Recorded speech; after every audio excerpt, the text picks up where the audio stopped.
Bienvenue dans Smart Bourse, votre double dose quotidienne de marché en direct sur Bismart. Chaque jour à la mi-journée, 12h30, 13h. Et en fin d'après-midi, la grande édition pendant 1 heure à partir de 17h en direct, rediffusée à 20h sur Bismart TV. Émission que vous retrouvez chaque jour en replay sur bismart.fr et en podcast sur l'ensemble de vos plateformes. Au sommaire de cette édition de la mi-journée, les publications micro qui sont en train d'alimenter les investisseurs en informations nouvelles. Le marché reste très macro, évidemment, et on aura l'occasion d'en parler dans cette demi-heure, mais les publications sont évidemment une nourriture supplémentaire pour apprécier notamment les perspectives des entreprises. De ce point de vue-là, le géant taïwanais des semi-conducteurs, TSMC, confirme des messages qui ont déjà été envoyés précédemment par des groupes du secteur des semi-conducteurs que les prochains mois seront sans doute un peu plus compliqués. TSMC qui a publié d'excellents résultats sur le troisième trimestre, au-delà des attentes, mais effectivement le message pour la suite est plutôt prudent avec des perspectives d'activité flat pour le quatrième trimestre de cette année 2022 en raison notamment d'un début d'affaiblissement de la demande finale. Voilà ce qui a été signalé par TSMC ce matin à l'occasion de la publication de ses résultats. Parmi les grands groupes à suivre cet après-midi aux États-Unis, les résultats de BlackRock dans le secteur financier ou encore de Delta Airlines dans le secteur aérien. Du côté des banques centrales, l'heure fatidique se rapproche pour la Banque d'Angleterre qui a confirmé sa volonté de stopper ses achats d'urgence sur le marché obligataire britannique demain, le 14 octobre. Est-ce que la BOE pourra stopper ses achats comme prévu?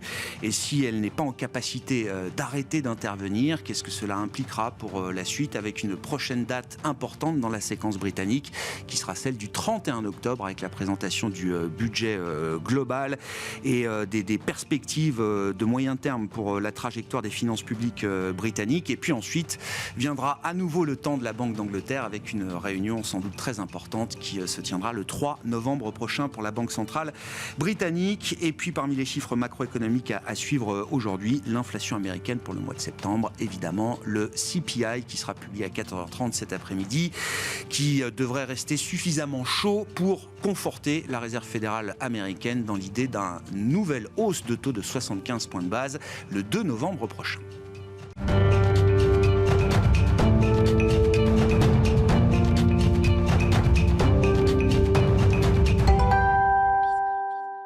Et c'est d'abord Frédéric Ducrozet qui est avec nous en visioconférence pour entamer cette émission, responsable de la recherche macroéconomique de Pictet Wealth Management. Bonjour et bienvenue Frédéric.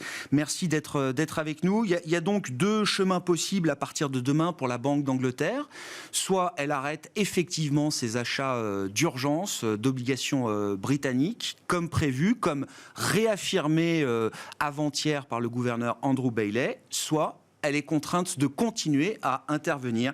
Que dire de ces deux chemins possibles désormais, Frédéric ?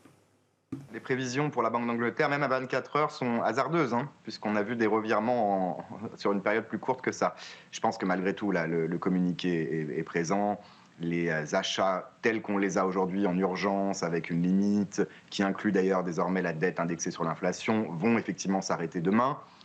Les acteurs concernés ont été suffisamment prévenus, mais ce qu'on peut imaginer, c'est peut-être d'autres retours en arrière, peut-être d'autres ajustements, peut-être une facilité permanente ou quasi permanente en forme de filet de sécurité si le marché ne fonctionne pas. Parce qu'en plus, aujourd'hui, les taux baissent. Honnêtement, on n'est pas certain de comprendre vraiment pourquoi, dans un contexte de tension toujours extrême. L'hypothèse la plus favorable, c'est que tout ce débouclement de positions, notamment dans l'industrie des fonds de pension, des swaps de taux, tout ce qui a été construit au fil des années avec des taux bas, eh bien, soit peut-être sur le point d'être débouclé, en tout cas qu'une grosse partie soit faite et que la hausse des taux ensuite qui puisse en découler sera plus limitée et que la Banque centrale l'acceptera. Mais d'un autre côté, c'est aussi un marché qui ne fonctionne pas très bien et on a toujours des mouvements sur la partie très longue, à 30 ou 50 ans, de parfois 20, 30, 50 points de base qui sont complètement démesurés en termes d'effet sur la duration. Et évidemment qu'en termes fondamentaux, les perspectives économiques sur 50 ans ne bougent pas autant d'un jour à l'autre. Donc c'est un marché qui ne fonctionne toujours pas complètement, qui n'est pas stabilisé. Et je pense qu'il est raisonnable d'imaginer que la Banque d'Angleterre n'en a pas complètement fini non plus avec ses interventions. Sur le plan de la lutte contre l'inflation, qui reste quand même le sujet pour la Banque d'Angleterre, Frédéric, la tournure prend presque une affaire personnelle entre le chancelier de l'Échiquier et le gouverneur Andrew Bailey. Le chancelier de l'Échiquier estime que si les marchés obligataires britanniques continuent de dysfonctionner, ce sera bel et bien la faute et la préoccupation du gouverneur Andrew Bailey. Il y a cette date du 31 octobre, donc pour la partie politique, avec la présentation d'un budget qu'on espère un peu plus crédible. Et puis surtout, quelques jours après, la revanche d'une certaine manière de la Banque d'Angleterre, avec une réunion programmée dans le calendrier, décisive en matière de politique monétaire, le 3 novembre prochain. Ça va être un moment important pour la Banque d'Angleterre pour espérer restaurer un peu de sa crédibilité perdue au cours des derniers jours et des dernières semaines, Frédéric ? Et je crois que les questions, les défis de la Banque centrale et du gouvernement vont bien au-delà de cette réunion où effectivement une réponse de politique monétaire significative, c'est le terme de son chef économiste, est à prévoir. C'est le pays dans le monde aujourd'hui où les tensions sont les plus extrêmes entre le politique, la Banque centrale, qui n'est pas complètement indépendante. C'est également un pays où, par exemple, après la grande crise financière de 2008-2009, un système d'indemnisation de la Banque centrale a été mis en place de manière explicite suite à des faillites bancaires, Northern Rock, à des runs, à des tensions sur le système bancaire. Le politique a d'ores et déjà parfois peut-être limité ou en tout cas redéfini la question de l'indépendance de la Banque centrale. Et c'est le pays où cette question se pose de la manière la plus prégnante.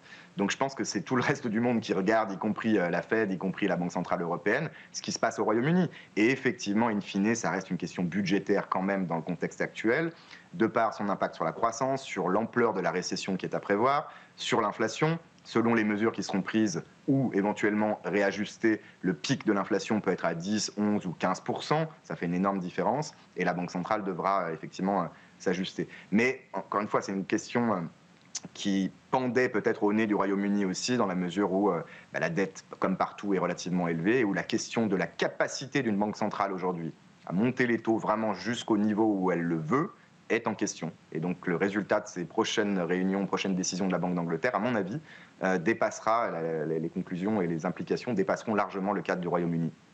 Du côté de la Réserve fédérale américaine, Frédéric, on aura évidemment le chiffre d'inflation pour le mois de septembre tout à l'heure. Quand on reprend les minutes, le compte-rendu de la dernière réunion qui ont été publiés hier soir, on comprend qu'évidemment du côté de la Fed, la stratégie n'a pas changé. Le risque est toujours de relâcher trop tôt les efforts de lutte contre l'inflation. Et donc, on se rapproche d'un risque de surréaction à un moment de la Réserve fédérale américaine. Frédéric, c'est un risque qu'ils sont prêts à prendre dans le contexte actuel?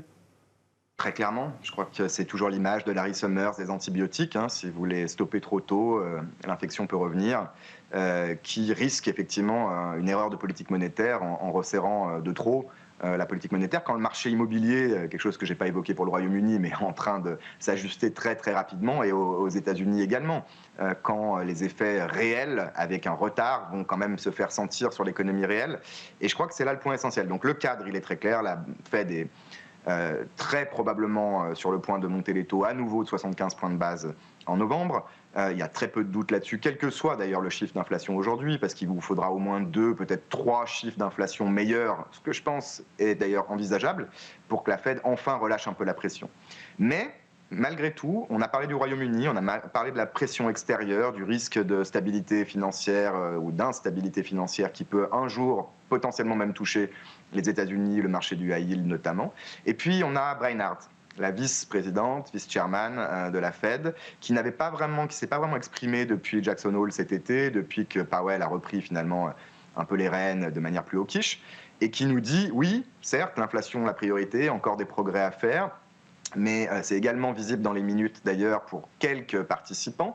Il va falloir quand même à terme être plus prudent, notamment pour cet argument, à mon avis central, de la Banque centrale, qui est que le resserrement très rapide des conditions financières qu'elle a opéré depuis le début de l'année se transmet à l'économie réelle avec un délai, avec retard. Et ça, je pense que cet argument va revenir d'ici décembre, peut-être début de l'année au plus tard, pour qu'enfin, et j'y crois toujours personnellement, la Fed s'arrête, fasse une pause ou en tout cas soit beaucoup plus prudente dans ses hausses de taux.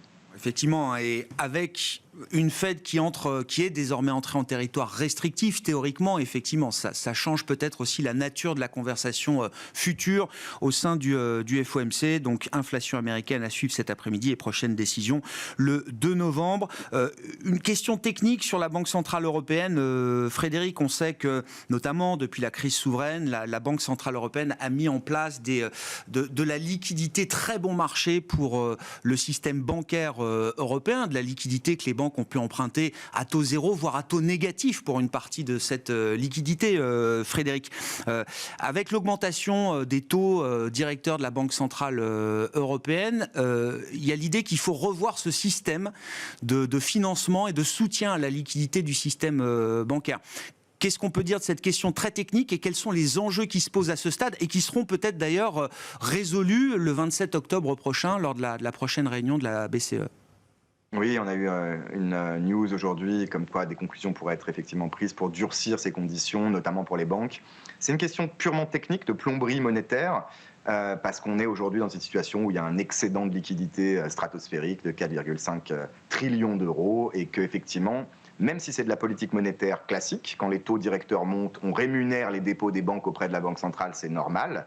La question se pose, et d'ailleurs des pays comme la Suisse ont mis en place des systèmes qui réduisent finalement les transferts que la BCE, en l'occurrence, ou que la Banque centrale fait aux banques. Dans un contexte politique où tout le monde souffre, on comprend que c'est politiquement toxique, potentiellement, de redonner énormément de profits, de gains au secteur bancaire, même si c'est la voie normale de la politique monétaire. Donc on imagine bien, je pense juste qu'il faut que la BCE fasse très attention, parce qu'il n'y a pas de bonne solution, il n'y a pas de solution facile. La première option serait de revenir sur des règles, vous l'avez dit, des prêts TLTRO aux banques à des conditions très favorables. Si elles ont été très favorables, c'est qu'il y avait une bonne raison. L'économie était dans une situation dramatique et la transmission de la politique monétaire ne se faisait plus. Donc on ne peut pas changer rétroactivement des règles parce que la situation a changé. À mon avis, ça pénaliserait la crédibilité de la BCE si elle a à nouveau besoin de cet outil un jour. Et on peut difficilement aussi faire exactement ce qui a été fait en Suisse ou ailleurs, parce que vous devez avoir suffisamment de liquidité quand même, et c'est là le point technique, pour que vos taux d'intérêt à court terme sur le marché, cette fois, pas ceux de la Banque centrale, restent suffisamment bas, proche de votre cible, qui est en l'occurrence la facilité de dépôt de la BCE. Et ça peut notamment entraîner des problèmes aussi sur le marché obligataire en général, sur le marché du repo, le collatéral s'échange, donc c'est des systèmes très compliqués. Mais si vous touchez à ça et si vous perturbez l'équilibre, vous avez potentiellement, alors pas des cas aussi dramatiques qu'au Royaume-Uni, mais potentiellement une détérioration des conditions de liquidité qui n'est pas souhaitable. Et donc la BCE doit opérer entre la technique, la politique, sur une ligne très fine. Oui, globalement, effectivement, toutes les banques centrales deviennent plus attentives quand même à ces questions de liquidité aujourd'hui, Frédéric.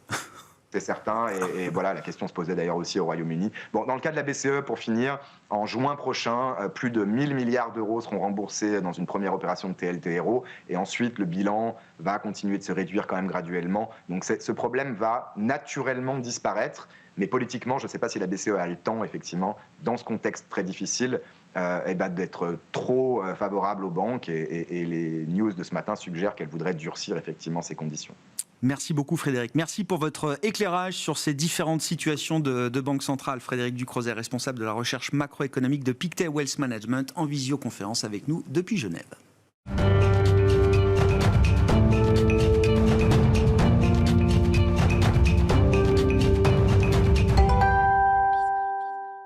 Poursuivons cette discussion sur le terrain européen, de la zone euro même précisément, ou de l'Europe continentale en tout cas, avec Evelyne Hermann, économiste Europe chez Bank of America Global Research, qui est à mes côtés en plateau. Bonjour Evelyne. Merci beaucoup d'être avec nous. Je voulais quand même qu'on essaye de mettre peut-être quelques chiffres sur ce qui nous attend en matière de conjoncture en Europe pour les 2-3 prochains trimestres, peut-être, si c'est un horizon qui permet d'avoir un peu de visibilité. Qu'est-ce qui, pour vous, est déjà écrit en matière de conjoncture pour ces 2-3 prochains trimestres, et qu'est-ce qui n'est peut-être pas encore totalement défini aujourd'hui? Oui, alors c'est une question très difficile, parce qu'il y a beaucoup d'incertitudes, notamment sur l'intensité du manque de gaz qu'on a pendant l'hiver. Donc, ce que je pense est plus ou moins écrit, c'est qu'on aura une récession technique en zone euro. On aura une baisse du PIB en rythme trimestriel au T4, au T1. Ça, c'est d'ailleurs aussi le consensus. Après, ce qui n'est pas du tout écrit, c'est quelle intensité prendra cette baisse. ça dépend de plein de facteurs. Ça dépend de est-ce qu'on continuera à avoir des flux de gaz en Europe? Est-ce qu'on a un hiver particulièrement sévère avec des températures très faibles, plus faibles que la normale, donc du coup la consommation qui serait plus élevée, on épuise les stocks de gaz qu'on a accumulés plus rapidement. Donc tout ça, ça dépendra, ou tout ça, ça déterminera à quel point ce type de confinement qui fait partie de pas mal de scénarios de base, y compris le nôtre, je pense maintenant, à quel point ce confinement du secteur industriel à cause d'un manque de gaz sera intense. Donc du coup, une incertitude très prononcée sur le T4 et le T1. Je dirais qu'une contraction est quasi écrite. À quelle magnitude? Très incertain. Nous, on a en cumulé à peu près un demi-point de 0,5. Ouais, 0,5 de baisse. Contraction en cumulé. Ça peut paraître un peu faible, ça peut très facilement aller au-delà de ça. Il y a beaucoup d'incertitudes. Là, je pense que, pareil, il y a peut-être un peu de certitude également. C'est que si on part dans un confinement du secteur industriel en hiver, un rationnement d'énergie, il y aura un rebond au T2 a priori. Ouais. Un retour a priori à un rythme de croissance au moins positif, mais potentiellement très faible. Donc voilà, je ne peux pas vous donner des chiffres. Ouais, j'entends bien. Non, mais ça permet de qualifier un petit peu quand même la situation. C'est intéressant parce que vous reprenez des termes qu'on a connus pendant la crise pandémique. C'est-à-dire que les schémas, les patterns sont à peu près les mêmes de ce point de vue-là pour les économistes. Les secteurs ne sont pas les mêmes. Et les secteurs ne sont pas les mêmes. Enfin, on utilise justement parce qu'on a tous le souvenir d'un confinement. Et là, c'est plus là, ça sera plus à cause pas du virus. Bien sûr, d'une pénurie, d'un manque de matières premières et de gaz.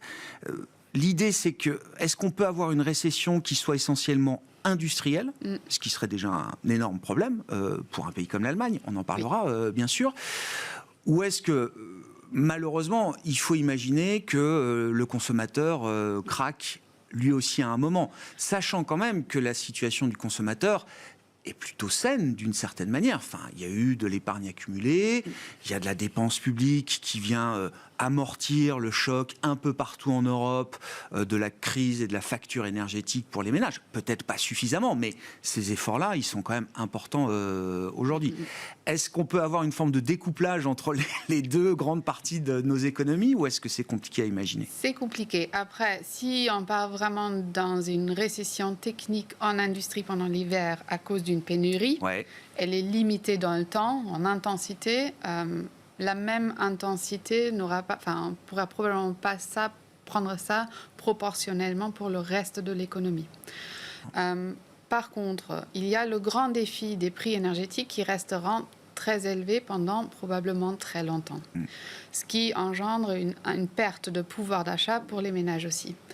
Et donc, ce qu'on voit aujourd'hui, c'est que certes, tout le monde est totalement focalisé sur la pénurie de gaz potentiellement en industrie qui forcera des fermetures ou des arrêts de production temporaires. Mais quand on regarde les confiances des ménages, il y a quelque chose qui s'est dégradé de façon très extrême. Quand on regarde la confiance des consommateurs au niveau zone euro, les données de la Commission européenne, le niveau actuel qu'on a, et il est en train encore de s'écrouler davantage, serait compatible avec une perte de dynamique de croissance d'à peu près 2 points de pourcentage en glissement annuel. Si on prend les relations relativement stables d'avant crise sanitaire, parce que la crise sanitaire a un peu créé du bruit dans toutes ces relations-là. Donc du coup, il y a un potentiel très très très fort à la baisse dans la demande du consommateur également, à cause du choc sur la confiance qui s'est déjà matérialisé. Après, vous avez dit, on a un point de départ qui est un peu plus confortable que ça. On avait le T2, le T3 qui était quand même marqué par un phénomène de réouverture encore dans les services, le tourisme qui a été un grand contributeur à la croissance dans la croissance de l'été. Oui, bien sûr. On a un stock d'épargne qui est relativement élevé, mais encore là-dedans, cette épargne, elle est absolument pas bien distribuée dans tous les consommateurs. Les plus petits revenus ont tendance à dépenser plus que 30% de leurs revenus en temps normal pour leurs factures énergétiques, pour le transport, pour le chauffage et compagnie.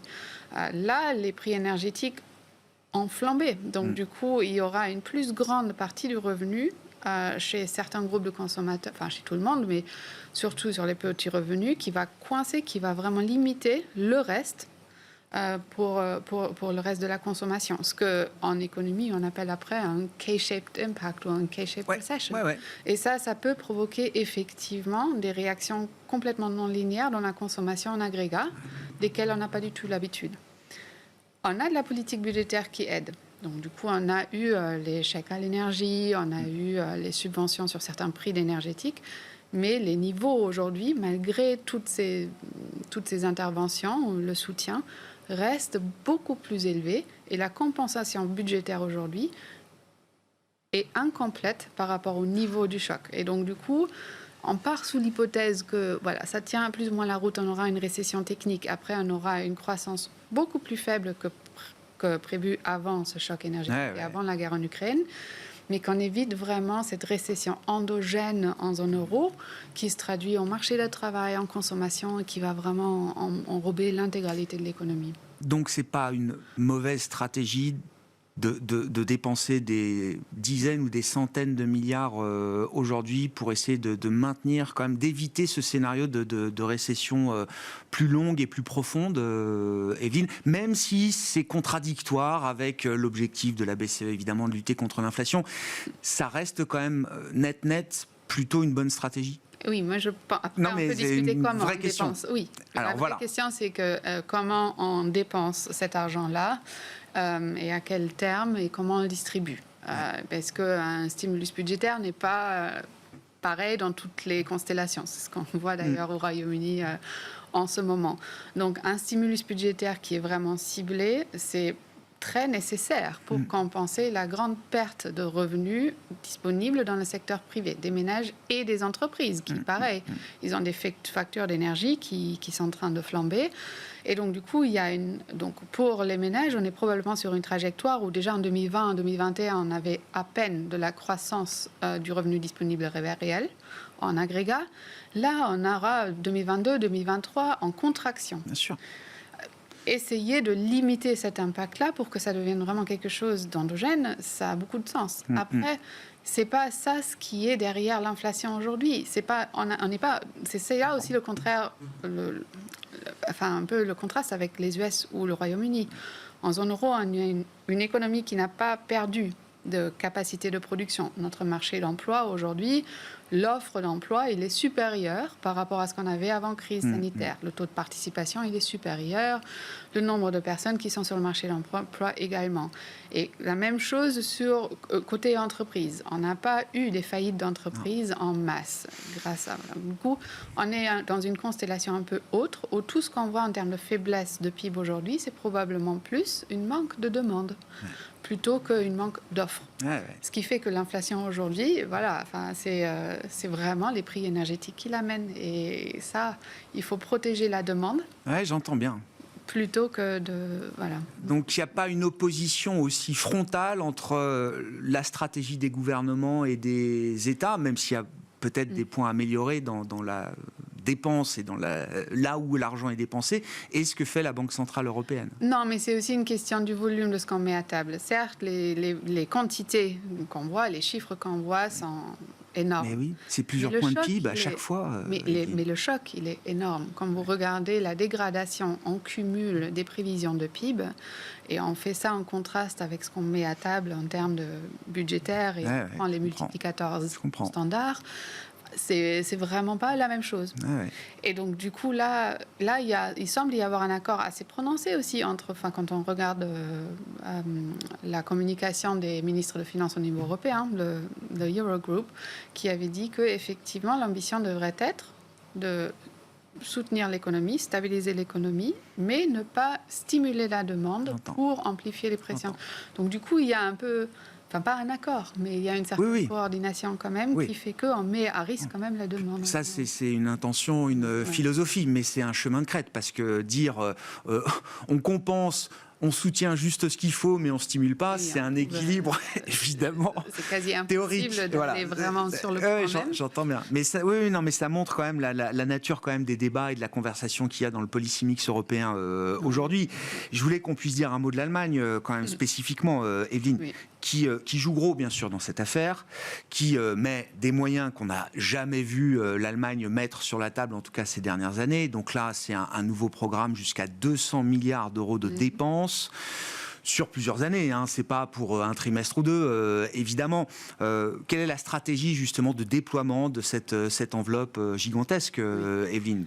Qu'est-ce qui va guider justement la dépense allemande de ces 200 milliards ? Alors les 200 milliards, c'est un peu stratégie budgétaire allemande aussi. C'est on balance un chiffre, on n'explique pas vraiment ce qui se cache derrière et on espère que ça règle la chose un peu. Voilà. C'est un peu exagéré. Il y a eu un effet signal. Non, mais l'effet signal a fonctionné. Ça, il n'y a pas de sujet. Du coup, le gouvernement, ils ont appelé ça maintenant le Doppelwumms, donc le double Wum. Enfin, d'accord, voilà. Donc, pendant la crise sanitaire, on avait le Wumms, là, on a le double de ça. Voilà. Donc au moment de l'annonce, c'était un chiffre très, très immense, et ça reste un chiffre très important. Après, on ne savait pas comment ça sera déployé et pourquoi. Donc là, on a eu en début de semaine la proposition de la commission de prix de gaz qui suggère prendre à peu près 90 milliards des 200 milliards qui sont à disposition au total pour cette crise, pour pour caper les prix de gaz. Le bouclier tarifaire, quoi. Un peu le bouclier tarifaire. L'idée du bouclier. Pour les ménages et pour les entreprises. Donc du coup, là, on a un chiffre qui, déjà, à la rigueur, est un peu plus précis. Donc l'enveloppe totale peut atteindre 200 milliards. Là, on a une proposition qui est de 90 milliards. Ça reste beaucoup. C'est 2,5% du PIB allemand. Sur un an et demi, probablement, ça reste beaucoup. Après, on ne sait pas si c'est brut ou net. Donc du coup, il y a une discussion si ce tarif, le bouclier tarifaire par exemple, serait sujet aux impôts sur revenus. Donc du coup, quand on a un revenu budgétaire derrière, on ne sait pas si ça sera vraiment dépensé en intégralité, notamment tout ce qui concerne le côté industriel. On ne sait pas si ça va passer avec les règles budgétaires, enfin pas les règles budgétaires. Oui, les règles de concurrence. De concurrence en Europe. Donc du coup, encore une fois, les 90 milliards, c'est un peu le max qu'ils ont aligné avec ça. Ça devrait aider. Le gouvernement a dit que ça peut baisser l'inflation de 1 point de pourcentage par rapport au scénario hors. Sans aide, Voilà, mais pour revenir à votre point, donc c'est beaucoup d'argent pour 1 point de pourcentage de moins et ça resterait dans la prévision du gouvernement un taux d'inflation de 7% l'année prochaine. 7 ou 8 ? J'ai cru voir 8. La proposition initiale donc, du groupe d'instituts de recherche qui fait le test, c'était 8. Et après, le gouvernement, il a dit, vu qu'on va partir... D'accord, je comprends. Avec le point d'inflation en moins, d'accord. Ok, je comprends. Oui. Ce qui nous amène à conclure sur la Banque Centrale Européenne, qui doit rester déterminée à ce stade, qui n'a pas d'autre choix que de rester ou d'afficher une détermination à continuer de remonter les taux. On a toujours un choix. Ouais. Mais je pense que c'est une banque centrale qui veut rester déterminée comme ça. Donc du coup, on pense que les 75 points de base dans la réunion à la fin du mois sont quasi faits. On pense qu'il y aura encore 50 en décembre et 2 fois 25 jusqu'à un taux de dépôt terminal de 50. Il y a un risque que la BCE aille au-delà de ça. Parce que pour eux, c'est vraiment, on a de l'inflation très élevée aujourd'hui. On veut éviter que cela aura des répercussions sur les négociations salariales et compagnie. Bien sûr. Il y a très peu de choses qui vont arrêter. Enfin, on a du mal à vraiment s'imaginer quelque chose qui va arrêter la BCE. Entre maintenant et le printemps 2023, voire un peu plus longtemps. Ce que disait Frédéric, quel que soit le chiffre d'inflation aux États-Unis tout à l'heure, ça n'enlèvera rien à ce que va faire la Fed dans les prochains mois. Et pour la Banque Centrale Européenne, c'est un peu près encore, l'histoire macro est très différente, mais la conclusion monétaire, en ce moment, c'est la même. On poursuit. Hausse, on monte les taux, tout le monde est engagé sur ce chemin. Pas tout à fait tout le monde, il y a toujours le Japon qui résiste encore. On en parlera ce soir dans l'émission, peut-être d'ailleurs à 17h. Merci beaucoup Evelyne d'être venue nous voir pour évoquer ces questions économiques européennes. Evelyne Hermann qui était avec nous en plateau, économiste Europe chez Bank of America Global Research.